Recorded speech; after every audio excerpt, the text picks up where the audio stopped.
Well, yeah, he had probably 4 of his best innings of the year, but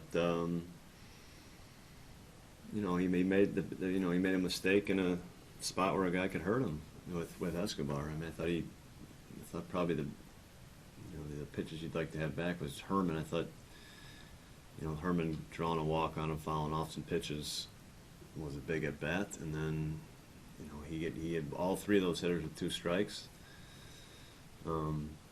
But he made a mistake in a spot where Escobar could hurt him. Isn't that kind of the story of his season so far? When you go back and look, he gives up home runs. Well, that's mistake fastballs. It's a 3-run homer. 3-run homers are they're big plays in a game. They're going to be turning points in a game, and that's it's his strength. But we need to be able to execute that. Is it, Craig, just execution? Are there focus lapses mixed in there too, or is it just simple? No, I mean, I think we could, we talk about, do you pitch to your strengths? Do you pitch to hitters' weaknesses? We have, that's that cat and mouse game of the pitcher hitter matchups. He went with his strength there, but he made a mistake with his strength.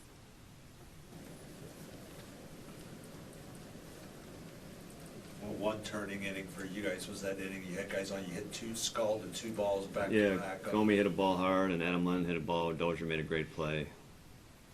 Good, a little fortunate, but does not, very nice play by Dozier.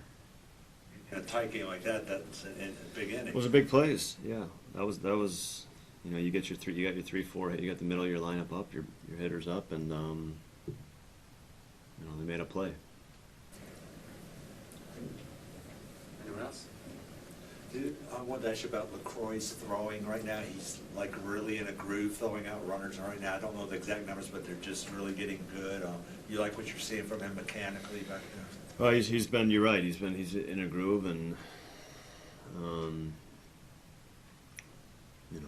they're testing him, but he's making throws, he's making plays, and so they've been big outs too. Those are big differences right there. So you're real happy with how he's throwing, and I think it's probably just getting into a little rhythm of getting guys testing him. He's in a rhythm of making the play.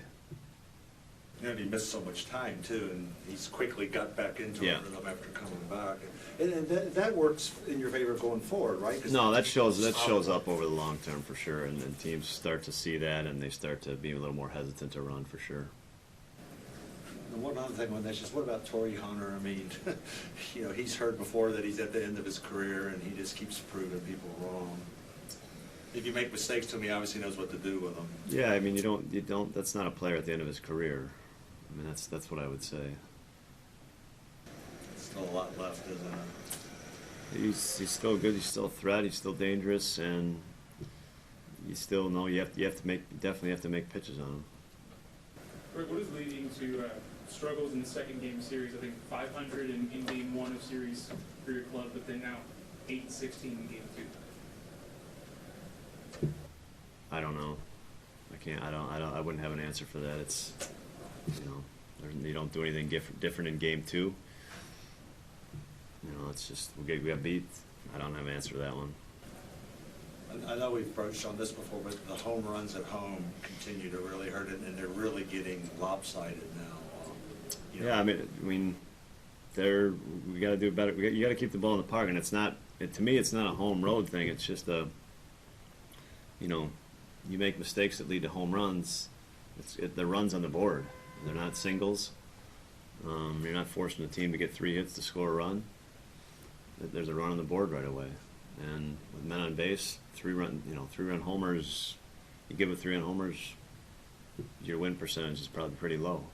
So I don't see it as a home and road thing, but I do think it's something that you have to keep the ball in the ballpark as a pitcher. And we know this favors the fly ball, but well, yeah, and I don't see. I mean, it's hard to look at today's homers and say, well, those are homers.